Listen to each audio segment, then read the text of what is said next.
शाम के 7 बजने वाले हैं। खबर दमदार के इस वक्त के बुलेटिन के साथ मैं हूं अनुपम। प्रदेश की हर छोटी बड़ी खबरों को लेकर गाजियाबाद के साहिबाबाद में दर्दनाक हादसा हुआ है। दीवार गिरने से 2 महिलाओं की मौत हुई है। हादसे में 2 लोग घायल हुए हैं। पाइप मार्केट के पास यह हादसा हुआ है। मौके पर पहुंची पुलिस जांच पड़ताल में जुटी हुई है। थाना साहिबाबाद क्षेत्र की घटना है। बड़ी खबर यहां पर हम आपको बता रहे हैं। पाइप मार्केट के पास यह हादसा हुआ है। दीवार गिरने से 2 महिलाओं की मौत हुई है। हादसे में 2 लोगों के घायल होने की खबर है। और बातचीत करने के लिए अमित तुराड़ा हमारे संवाददाता हमारे साथ फोन लाइन पर जुड़ रहे हैं। अमित, कब की घटना और क्या निकलकर अब तक सामने आया है? जी मैं आपको बताना चाहूंगा, दरअसल ये पूरा मामला साहिबाबाद थाना क्षेत्र का है, जहां देर शाम की ये घटना बताई जा रही है। जहां इलाके में ही एक पाइप मार्केट है, जो कि बड़ी ही व्यस्त मार्केट बताई जाती है, और वहां कई पुरानी बिल्डिंगें बनी हुई हैं, बाउंड्रीज वहां बनी हुई है। जो रोड पे चल रही महिला थी, एक वहां जो पुरानी दीवार बनी हुई थी, वो उन लोगों के ऊपर गिरी, जिसमें 2 महिलाओं की मौत हो गई अस्पताल में इलाज के दौरान, जबकि 2 लोग गंभीर रूप से घायल बताए जा रहे हैं। हालांकि पुलिस मौके पर पहुंच गई है। तफ्तीश की बात पुलिस की तरफ से कही जा रही है, क्योंकि ये जिस मार्केट में घटना हुई है, पाइप मार्केट साहिबाबाद थाना क्षेत्र में पड़ने वाली पाइप मार्केट है। यहाँ काफी पुरानी दुकानें बनी हुई है, काफी पुरानी इमारतें बनी हुई है, और जो नाले के पास की बाउंड्री होती है वो भी काफी पुरानी बताई जा रही है। हालांकि पुलिस मौके पर पहुंच गई है, तफ्तीश की बात कर रही है। अब इस बात का भी पता लगाया जा रहा है कि आखिरकार इस हादसे की असल वजह क्या रही। हालांकि प्रथम दृष्टया लग रहा है कि क्योंकि पुरानी दीवार बनी हुई थी, जो पहले से ही एक तरफ की ओर झुकी हुई थी, और जिस दौरान दोनों महिलाएं और अन्य लोग वहां से गुजर रहे थे, तभी यह हादसा हुआ, जिसमें 2 महिलाओं की अस्पताल में इलाज के दौरान मौत भी हो चुकी है। अमित, बहुत बहुत शुक्रिया आपका। नजर बना के रखिए, आगे भी हम आपसे अपडेट लेंगे। आगे बढ़ते हैं। मुजफ्फरनगर पुलिस ने हिंदुओं को ईसाई बनाने की कोशिश के 2 आरोपियों को गिरफ्तार किया है। आरोपी जॉनी पोस्ट और राहुल को नई मंडी कोतवाली पुलिस ने गिरफ्तार कर लिया है। पुलिस की गिरफ्त में आए आरोपियों पर नसीरपुर गांव में लाखन नाम के शख्स के परिवार के लोगों को लालच देकर ईसाई बनाने की कोशिश का आरोप है। हिंदू संगठनों के हंगामा करने पर कल पुलिस गांव में पहुंची थी। हंगामे के दौरान ईसाई मिशनरी से जुड़े दोनों आरोपी जॉनी पोस्टर और राहुल फरार हो गए थे। पुलिस ने दोनों आरोपियों को आज गिरफ्तार कर लिया। दोनों आरोपियों ने 2020 में चंडीगढ़ में ईसाई धर्म स्वीकार किया था। ये दोनों सहारनपुर और मुजफ्फरनगर में ईसाई धर्म के लिए प्रचार करते थे। पुलिस मामले की जांच पड़ताल में जुटी हुई है।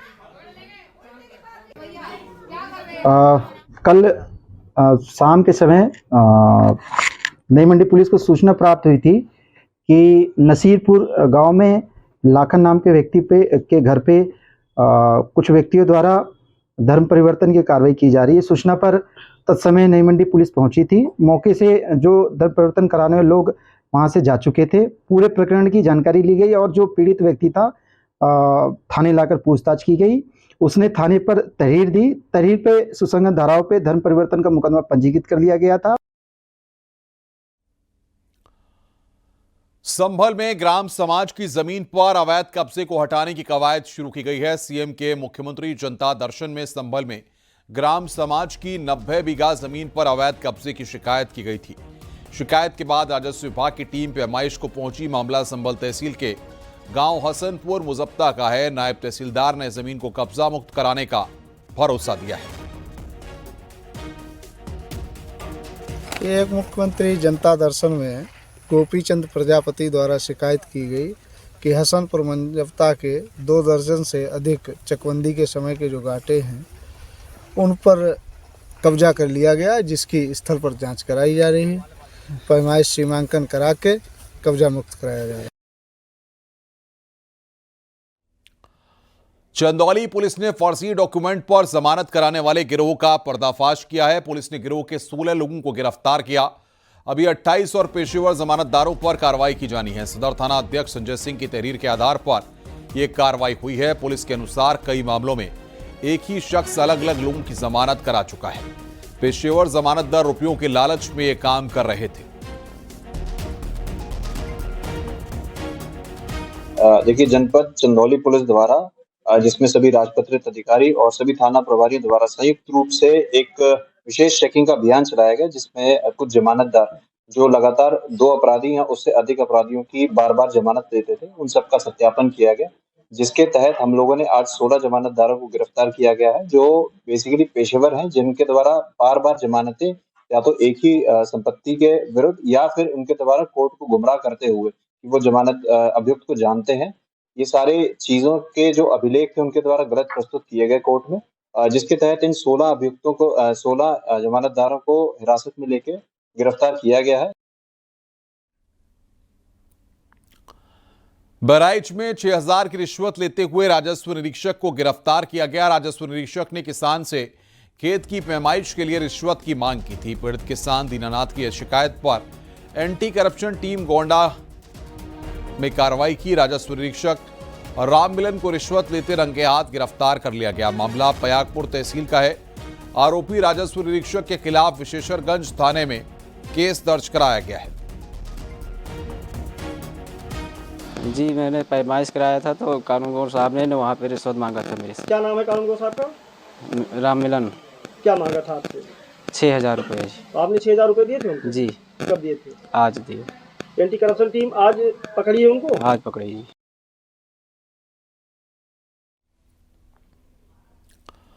आगे बढ़ते हैं। शाहजहांपुर पुलिस ने खुद को सब इंस्पेक्टर बताने वाले नटवर लाल को गिरफ्तार किया है। आरोपी गौरव शर्मा ने प्रेमिका से शादी करने के लिए खुद को सब इंस्पेक्टर बताया। उसने अपनी पोस्टिंग शाहजहांपुर में बताई। करीब 3 साल पहले गौरव मथुरा से आकर शाहजहांपुर के खुटार कस्बा में किराए के मकान में रहने लगा। उसने दरोगा की 2 वर्दी भी सिलवाई। गौरव ने प्रेमिका के परिवार के सामने वर्दी पहनकर टोल समेत कई जगहों पर रौब गालिब किया। प्रेमिका के परिजनों ने झांसे में आकर सगाई की रस्म भी पूरी कर ली थी, लेकिन फर्जी दरोगा गौरव शर्मा की इस करतूत का शादी से पहले ही खुलासा हो गया। पुलिस ने फर्जी सब इंस्पेक्टर गौरव शर्मा को गिरफ्तार कर लिया है। हमारी थाना खुटार की पुलिस टीम चेकिंग कर रही थी तो पूरनपुर की तरफ जो रोड है उसके अंडरपास के नीचे एक गाड़ी में एक व्यक्ति को पकड़ा गया है। उसको गाड़ी पर पुलिस लिखा हुआ था, उसमें एक वर्दी टंगी हुई थी, एक पिकअप रखी हुई थी। उससे पूछताछ की गई तो वो दरोगा बनकर यहाँ पर खुटार के कस्बे में रह रहा था, जबकि वो वास्तविक रूप से दरोगा नहीं है। इसी पर जांच के आधार पर उस पर अभियोग पंजीकृत किया गया 498/25 और सुसंगत धाराओं में अभियोग पंजीकृत कर उसे गिरफ्तार कर माननीय न्यायालय पेश किया जाएगा। खबर बदायूं से है। 9वीं क्लास की नाबालिग छात्रा से रेप का मामला सामने आया। पड़ोसी लड़के पर नाबालिग को घर बुलाकर रेप करने और रेप का वीडियो बनाने का आरोप है। वीडियो वायरल करने की धमकी देकर आरोपी कई महीने तक पीड़िता को शिकार बनाता रहा। पीड़ित नाबालिग के गर्भवती होने पर मामले का खुलासा हुआ। पंचायत में पीड़ित परिवार को रुपयों की पेशकश की गई। झूलाछाप डॉक्टर से पीड़िता का गर्भपात कराया गया। इतना ही नहीं, आरोपी को बचाने के लिए 40 साल के शख्स से पीड़िता शादी भी तय करा दी गई, लेकिन पीड़िता के पिता ने पंचायत का फैसला न मानते हुए आरोपी लड़के, उसके माता पिता, गर्भपात करने वाला डॉक्टर समेत 6 लोगों के खिलाफ केस दर्ज कराया है।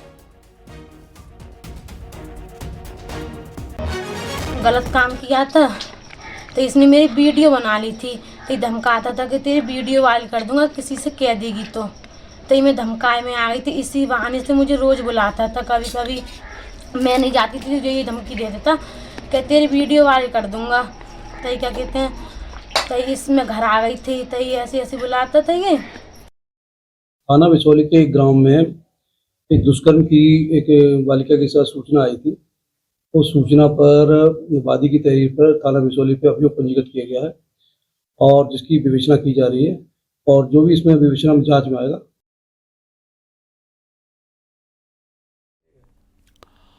मुजफ्फरनगर पुलिस ने 2 लाख की साइबर ठगी के आरोपी विशाल गोदारा को गिरफ्तार किया है। आरोपी विशाल LLB का छात्र है और राजस्थान के हनुमानगढ़ का रहने वाला है। आरोपी ने लिंक भेजकर मोबाइल को हैक किया, उसके बाद 2 लाख रुपए की ठगी की थी। आरोपी से ठगी की पूरी रकम रिकवर की गई है। साथ ही एक लैपटॉप, 3 मोबाइल बरामद किए गए हैं। आरोपी विशाल गोदारा का चाइनीज ठगों से भी कनेक्शन मिला है। पुलिस मामले की जांच में जुटी हुई है। 11 को थाना बोपा क्षेत्र अंतर्गत एक साइबर फ्रॉड जो है थाने पर रिपोर्ट हुआ, जिसमें जो है वादी का जो है फ़ोन हैक करके पहले तो वादी के उसके अकाउंट से सारे पैसे जो है निकाल लिए गए। बाद में उसको इस चीज़ को ब्लैकमेल किया गया कि तुम्हारे इस फ़ोन हैक करके सारी फ़ोटो, वीडियो फाइल सब हमारे पास आ गई हैं, अगर उनको वापस रिस्टोर कराना चाहते हो अपने डेटा को तो कुछ और अन्य पैसे जो है पे करो। इस प्रकार से कुछ उसके अकाउंट से पैसे गए, कुछ उसने अपने दोस्तों के इधर उधर से खातों से जो पैसे भिजवाए, कुल मिला के 2 लाख रुपए का साइबर फ्रॉड जो है वादी के साथ हुआ। 16/11 को ये रिपोर्ट हुआ। सोनभद्र खनन हादसे के मामले में रेस्क्यू ऑपरेशन रोक दिया गया है। लगातार 72 घंटे के रेस्क्यू ऑपरेशन के बाद मलबे से कुल 7 शव बरामद हुए हैं, जिनकी शिनाख्त कर ली गई है। डीएम ने बताया कि अब किसी के शव मिलने की संभावना नहीं है। रेस्क्यू ऑपरेशन में एनडीआरएफ, एसडीआरएफ समेत कई टीमें लगातार 72 घंटे तक जुटी हुई थी। पूरा मामला ओबरा बिल्ली मारकुंडी का है। वहीं मामले पर एसपी अभिषेक वर्मा ने बताया कि अभी किसी भी आरोपी की गिरफ्तारी नहीं की जा सकती। दुर्घटना हुई थी यहाँ बिल्ली मारकुंडी में, उसमें एक बड़ा अभियान हम लोगों ने चलाया था, जिसमें एक तो स्थानीय जो कंपनियां हैं, अल्ट्राटेक और दूसान और थर्मल पावर कारपोरेशन, सबसे पहले इन लोगों को काम पे लगाया गया था। उसके बाद तुरंत बाद एसडीआरएफ और एनडीआरएफ की टीमें भी हमें उपलब्ध हो गई। 15 तारीख से ही हमारी एनडीआरएफ, एसडीआरएफ, डीजीएमएस की टीम, लोकल पुलिस, एडमिनिस्ट्रेशन और यहाँ के जो कुछ प्राइवेट कंपनीज और उनके ऑपरेटर्स द्वारा इस अभियान को शुरू किया गया। आज दिनांक 19 तारीख को नीचे जब 100% वेरिफिकेशन कर लिया गया है सभी टीमों द्वारा कि वहाँ पे अब किसी प्रकार के कोई अवशेष नहीं है, इस ऑपरेशन को कॉल ऑफ किया जा रहा है। इसमें बताना चाहूँगा अब तक के ऑपरेशन में 7 डेड बॉडीज रिकवर करी हैं सभी जॉइंट टीम के ऑपरेशन से। बहुत ही कठिन अभियान था क्योंकि जो चट्टान थी बहुत बड़ी थी, उसको तोड़ने के लिए अलग से वैकल्पिक मार्ग क्रिएट किया गया। सभी टीमों ने मिल करके इसमें संयुक्त कार्रवाई करते हुए एक बड़े अभियान को इसको आज हम लोग कंप्लीट कर रहे हैं। प्रयागराज में अवैध निर्माण के खिलाफ पीडीए का एक्शन जारी है। पीडीए ने सील किए गए 4 ढाबों को बुलडोजर से ध्वस्त किया। आरोप के मुताबिक बिना किसी इजाजत के अवैध रूप से ढाबे चलाए जा रहे थे। पीडीए ने 16 नवंबर को अवैध रूप से संचालित हो रहे 4 ढाबों के खिलाफ कार्रवाई की थी। सिविल लाइन क्षेत्र में एजी ऑफिस चौराहों पर 4 ढाबों को सील कर दिया गया था। वहीं प्रयागराज विकास प्राधिकरण की इस कार्रवाई का सिविल लाइंस के पार्षद ने विरोध किया। उन्होंने आरोप लगाया कि जिस प्रॉपर्टी पर ये ढाबे थे वो प्रॉपर्टी आनापुर स्टेट की है। इस विवादित प्रॉपर्टी पर सुप्रीम कोर्ट से स्टे है। प्रयागराज विकास प्राधिकरण ने गलत तरीके से ढाबों को ध्वस्त किया है। मामला है कि परसों पीडीए के ने ये सील किया था और हम लोग से आज बोला था अपना ज़मीन कागज है, ये भाई सुप्रीम कोर्ट से इस ज़मीन में स्टे है। और पीडीए के जे श्याम कृष्ण राय उनका नाम है, वो लगातार सभी ढाबा वालों से पैसा डिमांड कर रहे थे कि पैसा नहीं दोगे तो हम तोड़ देंगे, मुझे ऊपर पैसा देना है। और हम लोगों ने पैसा नहीं दिया और इसीलिए आज ये कार्रवाई होगी। 6:30 बजे सुबह आके तोड़ दिया गया, बिना हमारे साथ सामान पड़ा है सभी का तोड़ दिया गया। भारतीय सुरक्षा एजेंसियों को बड़ी सफलता मिली है। लॉरेंस बिश्नोई के भाई को भारत लाया जा रहा है। लॉरेंस के भाई अनमोल बिश्नोई को भारत लाया जा रहा है। अमेरिका से डिपोर्ट करके इंडिया लाया जा रहा है। बाबा सिद्दीकी हत्याकांड में आरोपी है अनमोल बिश्नोई। सिद्धू मूसेवाला हत्याकांड में भी आरोपी है अनमोल। सलमान खान के घर के बाहर फायरिंग का भी आरोप है।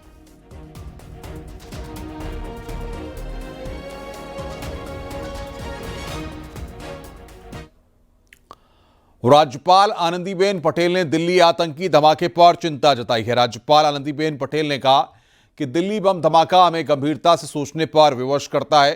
देश का भविष्य बुनने वाले हमारे युवा किस राह पर खड़े हैं, किस प्रकार की शिक्षा और संस्कार उन्हें मिल रहा है। राजधानी में घटित बम हादसा हमें गंभीरता से सोचने पर विवश करता है। ये देश का भविष्य बनने वाले हमारे युवा इस राह पर खड़े हैं और इस प्रकार की शिक्षा और संस्कार उन्हें मिल रहा है। मंत्री बेबी रानी मौर्य ने एसआईआर को लेकर बड़ा बयान दिया। मंत्री ने कहा कि देश भर में घुसपैठिए आतंकवादी और रोहिंग्या घुसे बैठे हैं, उनको बाहर करने के लिए एसआईआर बेहद जरूरी है। यहाँ घुसपैठिए घुसे हुए हैं, यहाँ आतंकवादी घुसे हुए हैं, बांग्लादेशी घुसे हुए हैं, पाकिस्तानी घुसे हुए हैं, उन्हें नहीं निकालना चाहिए। देश की अखंडता कैसे रहेगी फिर? दिल्ली का ये बहुत ही आज संवेदनशील के साथ साथ चिंताजनक मुद्दा है और इसीलिए एसआईआर जरूर होना चाहिए। गोरखपुर सांसद रवि किशन ने इमरान मसूद के आतंकियों को भटके हुए नौजवान बताने वाले बयान पर हमला बोला है। रवि किशन ने कहा है कि लोगों की जान लेने वाला कभी मासूम नहीं हो सकता। ऐसे लोगों को समर्थन देना देश के खिलाफ है। बहुत गंदा कर रहे हैं। अगर इस पर कोई भी नेता बोलता है और सपोर्ट करता है आतंकवादी मूवमेंट का या हत्याओं का या एक सामूहिक बहुत पूरे समाज को उड़ाने का, भारत को ध्वस्त करने की प्लानिंग है, उस पर किसी भी नेता ने कोई भी व्यक्तित्व उनके सपोर्ट में दिया तो ये देखिए, एक विनाशकारी बुद्धि को आप सपोर्ट नहीं कर सकते। वो मासूम हो नहीं सकता जब वो विनाश का साथ लेता है और देश के विनाश का साथ ले रहा। कई सौ लोगों की जान लेने वाला व्यक्ति मासूम कहीं से नहीं हो सकता। आगे बढ़ते हैं। AIMIM चीफ ओवैसी ने अखिलेश यादव पर बड़ा बयान दिया है। ओवैसी ने कहा कि अखिलेश बीजेपी को रोक पाने में नाकाम साबित हुए हैं। ये अफसोस की बात है। उनका AIMIM को जिम्मेदार ठहराना बिल्कुल गलत है। आखिर कब तक अपनी हार का ठीकरा AIMIM पर फोड़ते रहेंगे? अगर जीतना है तो जमीन पर उतरना होगा। राजा और प्रजा वाली सोच रखने वाले अब सफल नहीं होंगे। जमाना बदल गया है।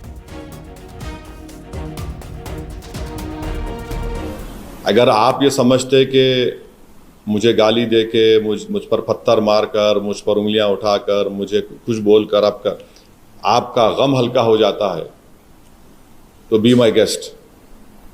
मगर अगर आप वाकई में कुछ कोर्स करेक्शन करना चाह रहे, अब जैसा मैं सुना अखिलेश यादव का स्टेटमेंट आया, उन्होंने बोले SIR की वजह से, कब तक आप ऊपर बकवास बात करेंगे? छोड़िए इसको, आप देखिए आपकी कमजोरी कहां है। अगर आप इस तरह से सोचते रहेंगे कि हम ये हैं और हमको जनता वोट डालेंगी, ऐसा नहीं होने वाला है। आपको सबसे पहले तो आपको बड़ा हम्बल होना पड़ेगा।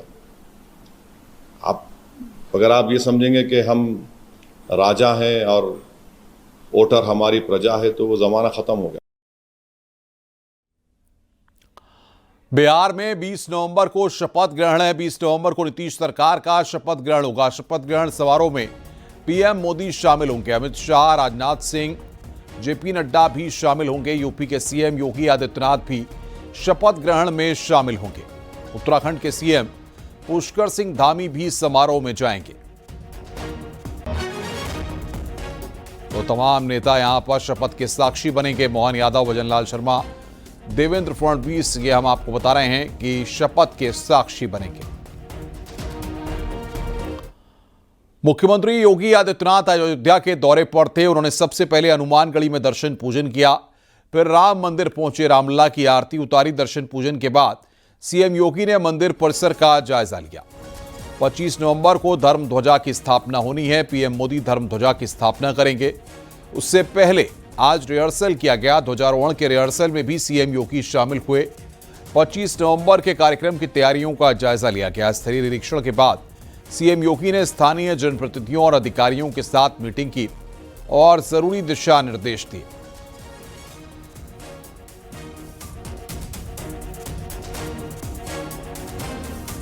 तो 25 नवंबर को धर्म ध्वजा स्थापित होगी, जिसकी तैयारियां यहां पर की जा रही हैं। वो हम आपको बता रहे हैं किस तरीके से ये धर्म ध्वजा स्थापित यहां पर की जा रही है।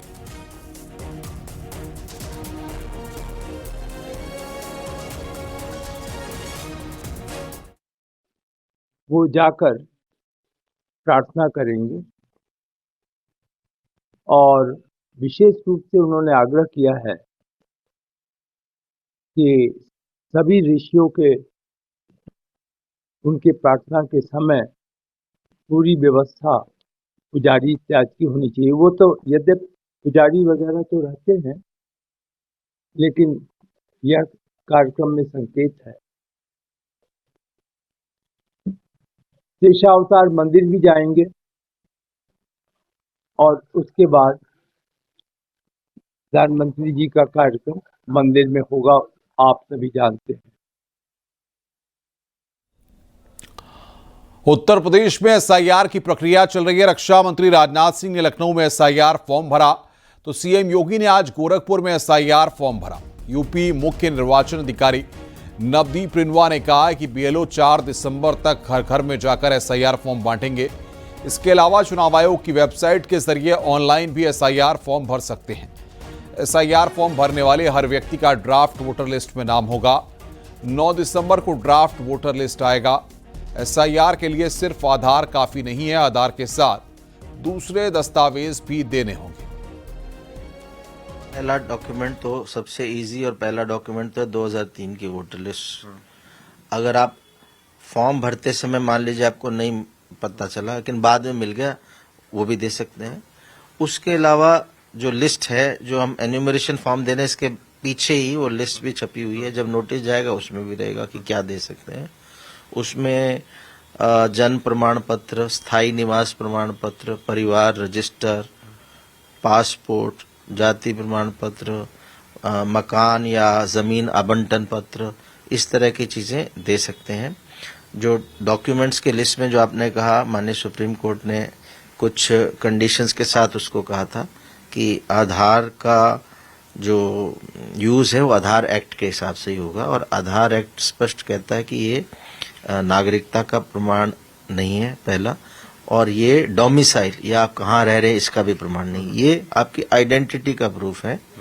और काफ़ी जजमेंट्स ऐसे हैं माननीय सुप्रीम कोर्ट के, जिसके क्रम में एक नोटिफिकेशन आधार अथॉरिटी ने निकाला है कि ये डेट ऑफ बर्थ का भी प्रूफ नहीं है।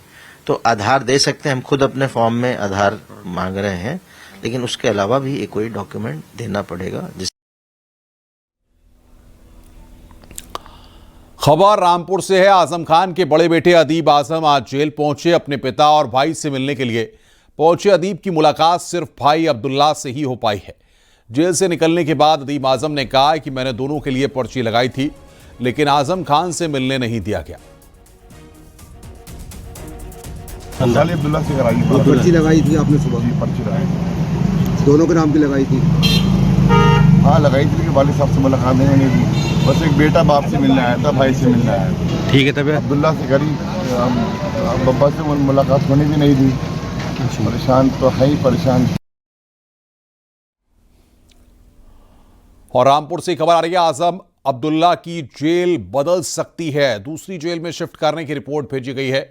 जेल प्रशासन ने कोर्ट को रिपोर्ट भेजी है। सुरक्षा कारणों से दूसरी जेल में शिफ्टिंग। और रामपुर कारागार में बंद हैं आजम और अब्दुल्ला आजम। कल अब्दुल्ला आजम के 2 पैन कार्ड मामले में आजम खान और अब्दुल्ला आजम को 7-7 साल की सजा हुई थी। इसके बाद उन्हें जेल में बंद किया गया है।